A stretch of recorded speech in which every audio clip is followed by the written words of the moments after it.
Ito na yung mga pinamalengke ko kanina. Ito yung konti. Sasarapan ako sa kanya kaya gusto ko yan. Kaya siya binili. Tapos, binili ako ng, ano ba ito? Pork cubes. Yung beef.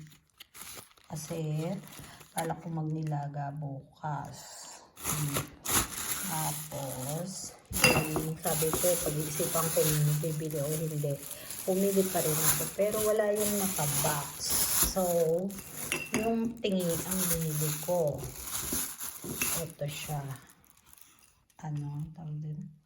Honey and red ginseng. Anim yung binili ko. Ayan lang yung pinamalengke ko. Yan ang dahilan. Sila yung mga dahilan kung bakit ako lumabas ng bahay.